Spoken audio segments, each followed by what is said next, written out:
Welcome to South Show. I am Alina Abraham, an actress in New England area. I came today from Vermont to Boston to be at South Show. I will co-host with Paul McGillicuddy. McGillicuddy, that's, everybody messes it up. One. Yeah, it is. Yeah, that's close enough. It's great to be here. It's great to be here too.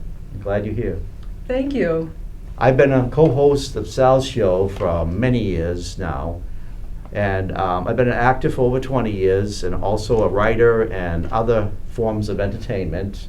And I'm also the talent coordinator of Sal's show, which is one reason you're here and a lot of other good talent is here. Well, thank you. Thank you. Thank you, and I look forward to another segment of Sal's show. Me too. It's gonna be a lot of fun. Yeah, like always. Paul, would you like to introduce our next act? Sure. Our next act is an IAGB event. And let's watch that video. Our next act comes straight from the Hidden, a non-profit group who raises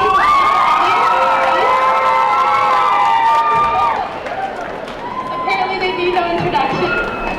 Tonight they will be performing a medley of Bollywood hits from one of the largest group of performers here tonight. Choreographed by Nathan Rajnikant, Sunita Malhotra, Neela Jungi, Prashi Pendupan, and Manisha Rajnikant. Please welcome.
Wow, what a dance. Wow. A lot of energy. I want to dance. I love it. You're the type of lady that likes to dance, right? Yes, yes. And I actually like Indian dance. Mm-hmm. What is IAGB standing for? Indian Association of Greater Boston. Wow, that's great. They have a big Indian association around here, I assume. I guess they do, yeah. As a matter of fact, there was over 1,000 people in the auditorium while Sal was recording it. Wow, quite a crowd. Yeah, a lot of people are into that. And those 6 girls dancing and in unison with those uniforms, it was so nice. And then they had the men. So there were 2 different types dances. Yes, yes, I really liked it. And I liked how the men entered the stage. Yeah. It was a blend between the first dance and the second dance. Yeah. And they did a phenomenal job. Yes. And it was a combination of the traditional Indian music and modern dance music. Yeah. I got a trace of that. Me too, me too. I like that, yeah. I like that too. Yeah. And I just love their energy and all their this Indian moves. Yeah. Very, very cool. Yeah, it's a combination of different dances. Maybe a little touch of belly dance. Maybe just a little. Yeah. Maybe, Yeah. yeah. So next we're gonna watch a video from Malden's River Festival, the Chinese music. Sal, roll that video.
typhoon. I remember seeing Christine when she was about this big. So she's our star here.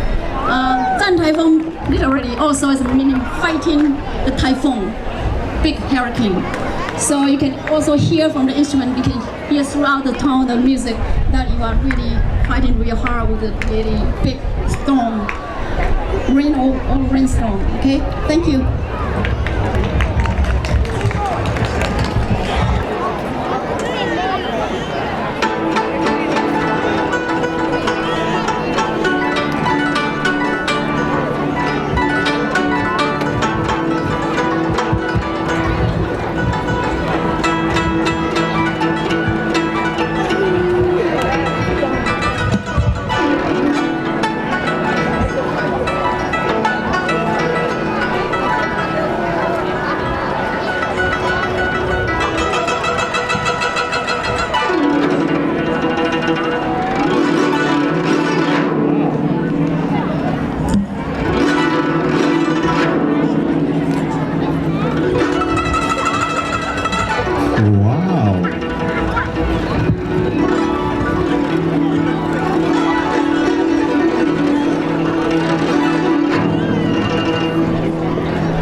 something. Here we go, man.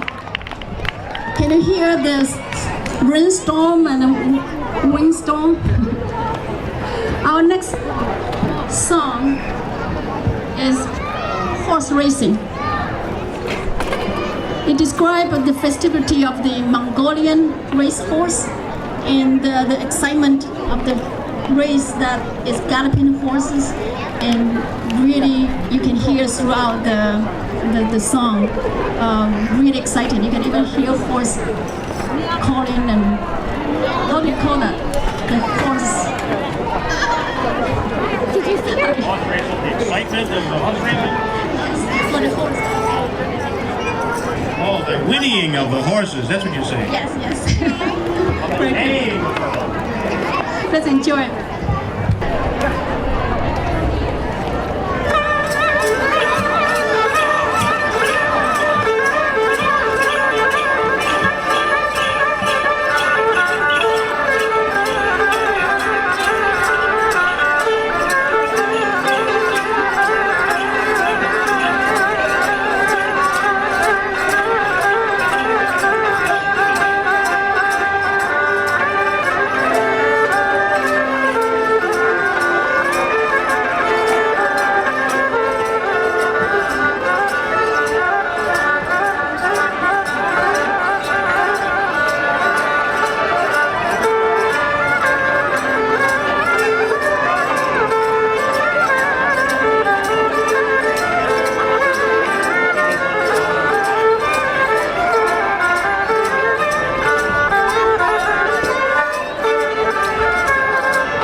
Wow, I liked it. Yeah, that was great. Really sweet. Yeah, again, Chinese music. Very unique. And I saw a solo by that woman, that stringed instrument. A lot of music for just a solo. Yes. I like that. yes. That was beautiful. Mm. Yes. It really did connect me to that feeling of what they said from the beginning. It's going to be a little bit dramatic, a little bit into the emotional part. It was beautiful. Yeah. I've only experienced that in watching Chinese movies and other Asian movies. And I'd like to see more of them that show, especially nowadays, a lot of feature films made in China show that culture. Yes, yes. I like it. It's so much they can offer, and especially for the film industry. Yes. It's great music. Mm-hmm. Nice. Next up on Sal's show is the All Frills Comedy Hour at the Pearl Street Station. And let's get ready to laugh and watch it. Sal, roll that video. I'm gonna actually bring up the person that put this all together. You guys ready for Jeff Ferguson? You guys ready? Here comes Jeff Ferguson. He put it all together, the Pearl Street Station. Here he is, right here, Jeffy Ferguson. Oh, give it up for Chris, for God's sake. What a kick-ass host he is. My God. All right, I'm about to use a term. If you're an older lady in the audience, please don't get offended. I only mean this towards mean older ladies, but you ever been hit on by an old bag? I have. I tell you, I was at a bar, And I was in a blackout phase. We've all been there, right? And there's an old lady sitting next to me, she's smiling at me, and I'm smiling back. The next thing I know, she's shoving her big, fat, varicose vein, cream-coated, nasty, nasty old bag tongue down my throat. Well, what did I care? I was drunk. She was uglier than Skeletor, but she was prettier than the Golem, so what the f*** for it? Anyway, next thing I knew, we were in the back of her 57 Chevy, and I was knee-deep in granny porn. Holy shit, how did that happen? Knee-deep. Knee-deep in granny porn. That means she fits like a go-go boot. That's right, which also implies she's missing a lot more organs than just her uterus and ovaries. I can charm her with both my singular wit and my tippy toes. Tinkle, tinkle, tinkle, tinkle, tinkle, tinkle. We call her the Heinz 57. You want to know why? Because the sauce on her meat was so sour. Oh my God. I'm telling you though, this chick had a lot of energy. She hurt me so bad on the down hump, I thought she broke my hip. Holy shit. Heinz 57. Old classic. With the young crowd. I just recently had to pick a new personal care physician. And I also had my 40th birthday, and I haven't really been thinking about girlfriends at all. Comedy's my girlfriend now, but I started to feel lonely. Picked a new physician, ordered my physical, or as I like to call it, a hot date. Because that's about as much female attention as I've gotten in a long time. Anyway, it didn't go the way I planned. She went to touch me, and the first thing she said as she touched me was, sorry.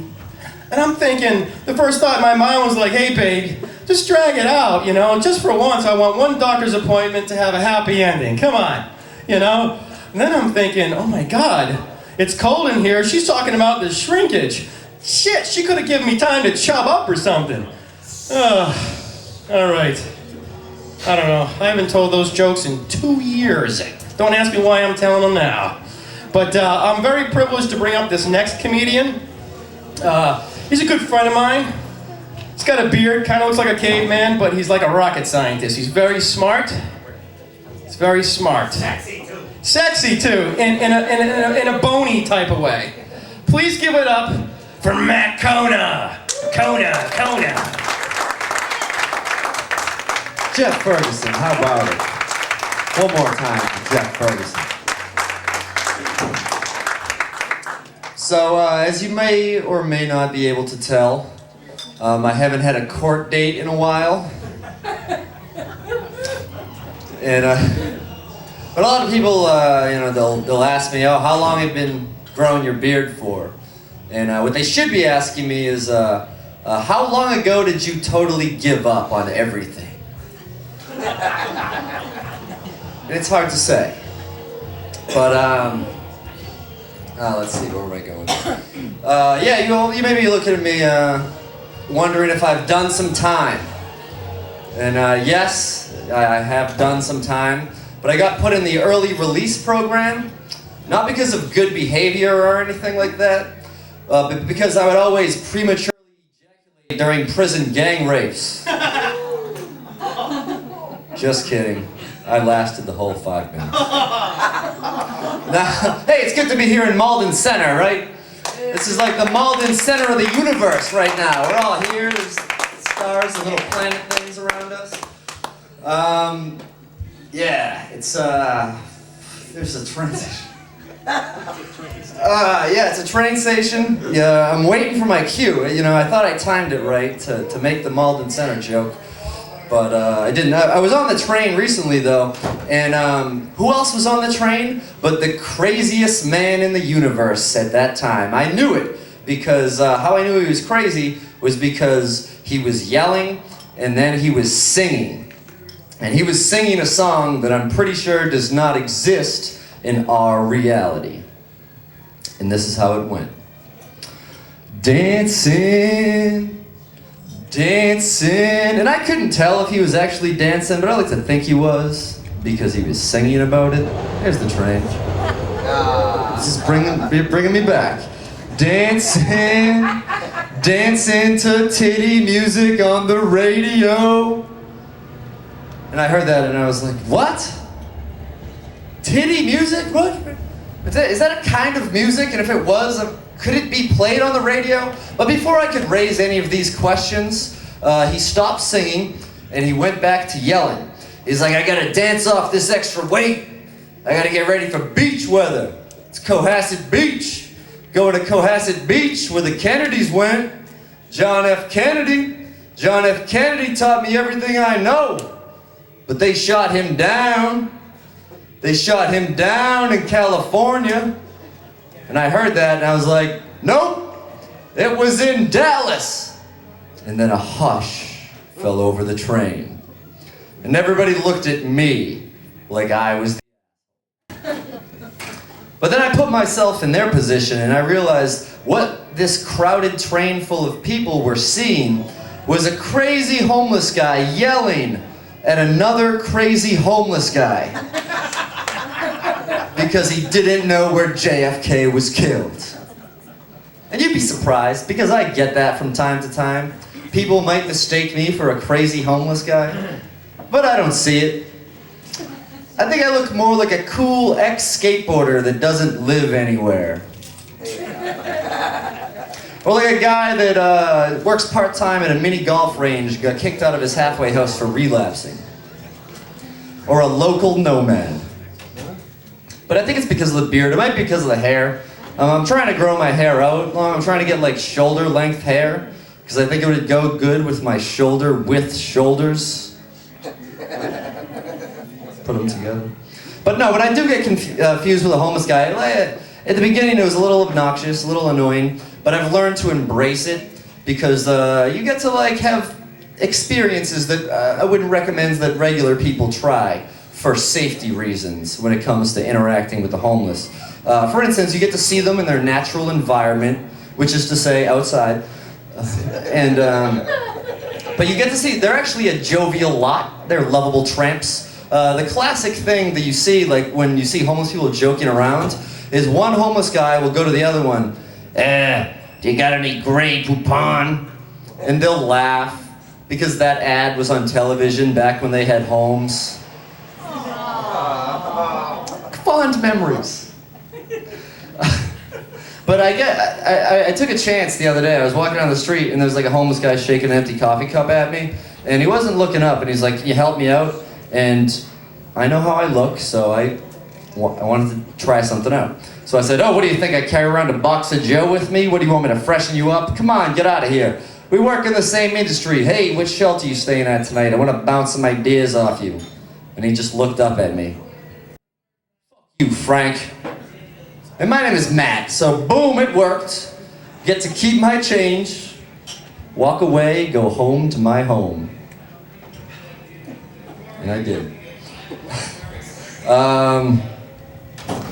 Oh yeah, one of the underrated things about looking like you're homeless is that you get to compliment a pretty girl that you may see on the train, even if she's with her boyfriend. You just have to say, you look pretty. And nobody minds. It may be happening right now on that very train. But you also get to, people don't judge you because they know homeless people, it's hard for them to get girls. And so you can like get away with like checking out a girl. I was checking out a girl the other day. She was walking in front of me on the street. And then she turned around and I realized that it was my ex-girlfriend. And I was like, oh shit, this is embarrassing. Because I didn't recognize her because she looks a lot better now than she did when she was dating me. And it made me feel like I did like the first time I went and visited like the house that I grew up in. Like I went back to my old neighborhood and I saw it and they had like repainted it, put an addition on it, and it looks really good. And I was just like pissed. And my friend was like, what's the matter? I'm like, oh, it's so different now. They're like, yeah, but it's better. It's like, yeah, but I don't get to have any good times inside it anymore. Jeff Ferguson, what a nut. Oh, but yeah. He's great. He is. The craziest ones are the funniest ones. Oh, yeah. Yeah. I love his daring. Like this guy has no problem with Let it being all like, hang out. Yeah, I'm a homeless dude, whatever. That's what I am, and he's making these great jokes about it. Like He's being- thinking the worst of everything, but making the best of it. Yes, yes. Was it the other one? Was it Matt Kona or something like that? He's Yeah. equally as funny. Yes, yes. He's good. He's good too. I would say, yeah. I mean, for the introduction. Even though it was censored by Sal, it didn't affect the impact. Yes. Men are pigs, right? And even one of them even joked about the orange line sound outside. Right, like it's right next to the building, and he joked about that too. Right. Sounds right. of the city. Yeah. That's right. I just liked his homeless joke on the subway. Yeah. He says, okay, number one, people just think he's another homeless guy, so it's no Yeah. point for him to make comments. And then him being able to check in on girls even Yeah. if they have a boyfriend. Yeah. That's like, all right, guy, you can get away with that if you look like a homeless guy, I Yeah. guess. He figures he's low enough. He has nothing to lose, I guess. That's right. I don't think I want to look like a homeless guy. I don't think it would work for me. I can make people laugh in real life, but on the stage it's completely different. I don't know if I could do that. But Yes. you never know. Yeah, I mean, until you try it, you don't know. So I've seen some bad comics too. Yes. I've been to clubs. Yes. One good example is I can put it as maybe a lesson for them to improve. They're trying too hard. And when Yes. you're trying too hard to make someone laugh, you're not gonna make them laugh. It's gonna be the opposite. Yeah, People annoying. catch it. It's very annoying. That's why I look at old clips on YouTube of comics from years ago. Mhm. Even the ones that aren't allowed to do things now, the real risque ones. Absolutely, yes. It's all coming very natural, organic, where it's not predictable. As soon as something is predictable, it's like, am I supposed to laugh now? Ha ha ha. Yeah, I'd like to tell you jokes. I can't think of one right now, but we don't have time on this show, though. Maybe another time. Maybe another time. Yeah. Next one is one of my favorite, and it's from Revere Summer Concert, and we're gonna watch the group called Vinyl Groove.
It's your voice I often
Oh wow, beautiful Wow. music. Nice, smooth soul music. Yeah. Goes with the summer day. Oh, yeah. Romantic, yeah. Oh, my goodness. And did you see the audience? Like, they started dancing and having Mhm. so much fun. I was having so much fun. I was dancing here. Yeah. It's so great to watch them. Yeah. Final Groove, I've seen them on Sal's show before. I like them. 2 men, 2 women, and you tell they're really friends, and they musically they connect really good. Yes. I love it. Yeah. I love it too. And I love the matching outfits of the Mhm. ladies. I thought that was pretty interesting how they Yeah. put it together. And I grew up listening to a lot of those hit records. There were Motown, Four Tops, Temptations, I think. That's why I like them. Yeah. Yeah, I know it's the older style music here in the country, and to me, it still remains like some good quality music that I can still listen right now. Yeah. I grew up in a type of a culture where it didn't matter if the music is 100 years old. Younger people would still listen to it, while Yeah. here in this culture is like mom has a certain music, dad has a certain music, Yeah. and younger kids don't listen to that kind of music, but I think it's great. I do like to listen to a lot of the modern hit records now and a lot of the stuff that's on the radio, but I don't know, it just doesn't compare to the older stuff from the 70s and 80s and even the 60s and 50s. Yeah. I agree, yeah. Too many shortcuts in the music industry. That's, Absolutely. That's like, I want to eat an orange and someone shows me a picture of an orange. Mm, I'm not going to be as, as Yeah. happy about it. yeah. Sal's show is your show. If you want to be on Sal's show, contact Sal at this address. All right, next up on Sal's show, also from the Revere Summer Concerts, it's Sinatra and Friends. And let's watch that video. Thank God dancers. 6 free lessons out the Murray. Me too. All right. There's a guy called Elvis Presley. I don't know if you remember him, but he had a song that went just like this. One more. A return to sender. Return to sender. I gave the letter to the postman. He put it in his side. Right early next morning. No, just drop the microphone, that's all. Everybody, go to party. Return to sender. I had dress unknown. No such number. No such zone. We had a quarrel. Our lovers fight. Oh, I'm sorry, but my letter keeps a coming back. So when I dropped it in the mailbox and said it's best to deep, I bright and early next morning, it came right back to me. She go to party, return to sender. I had dress unknown, no such person, no such zone. Oh, this time I'm gonna take it myself and put it right in her hand.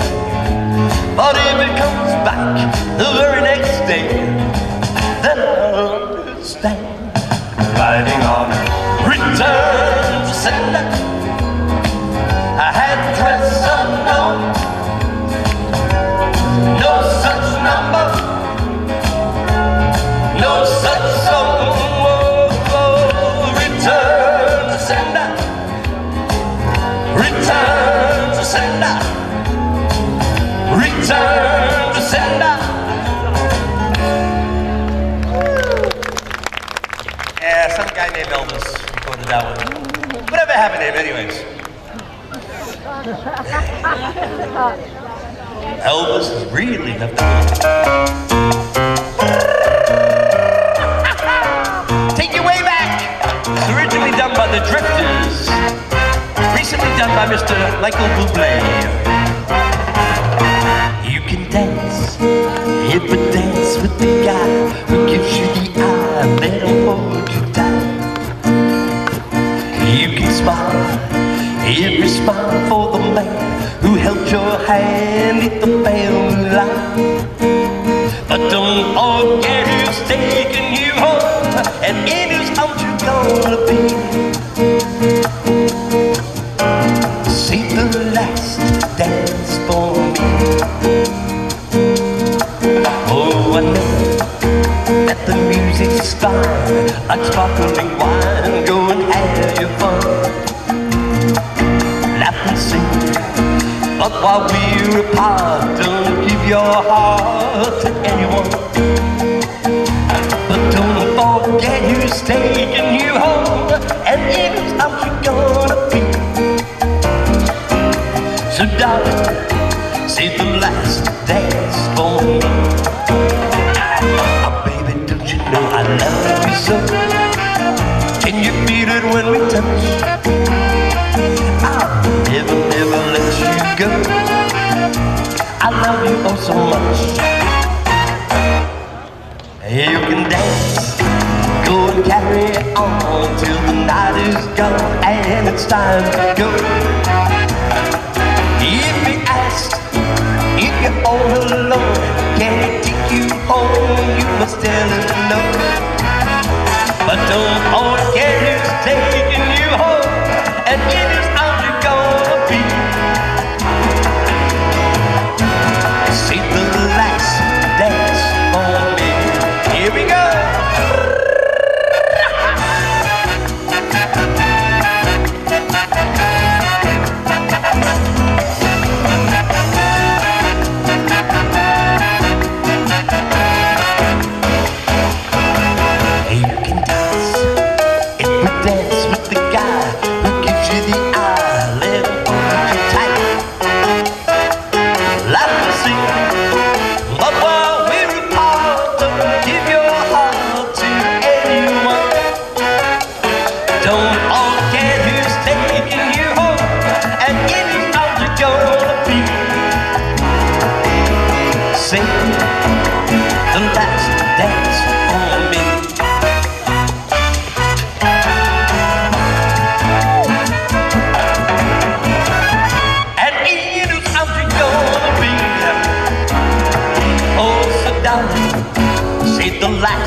Two more, then we're going to take a little break. We're going to have, this gentleman's going to come around and collect for the veterans. If you have something for them, that'd be great, really.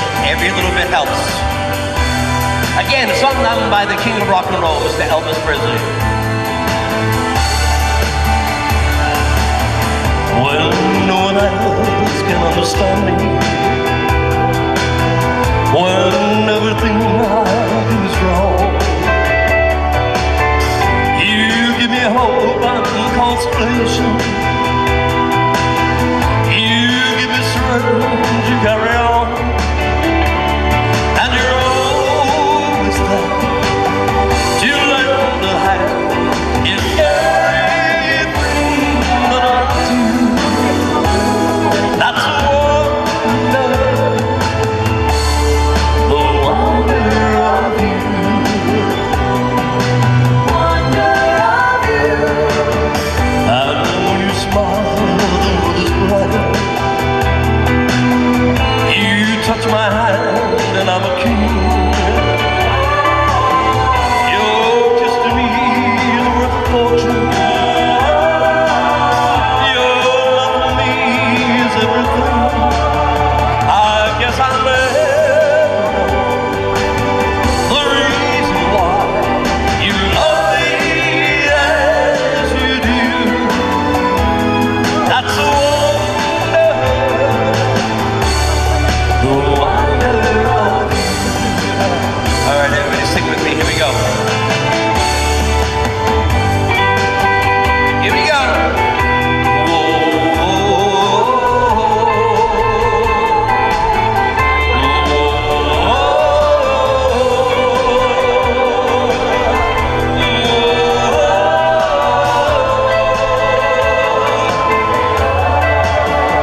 think, Alina? I think that was good. Nice. Yes, I liked the Elvis Presley type of music. Yeah, I can tell he's a real fan of Elvis Presley and Tom Jones, the British singer. He did a great rendition of his song. Yes, and I thought he had a great voice. Wow, yeah. Powerful. Yes, the right type for him, I would say. Yeah, that real, he's really into those male vocalists that are popular in Las Vegas and stuff. And Yes, and like the 60s style, was that the 60s? 60s and 70s. 70s. Yeah. Wish I could have been a crooner like that, and all the ladies paid attention to it and got up and danced. Yeah. Oh yeah, he himself got a lot of attention from Yes, the he did. performance. Yeah, Tom Jones always got attention from the ladies, and still performing today. Yeah. Uh-oh. Hmm? I'm getting a signal from Sal to wrap up the show. Okay. So unfortunately, we'll have to stop here. Mm-hmm. I thank you everyone for watching us. I am Alina Abraham. And I'm Paul McGillicuddy. And don't forget, Sal's show is your show. If you would like to be on Sal's show and you have a special talent, contact Sal at this address.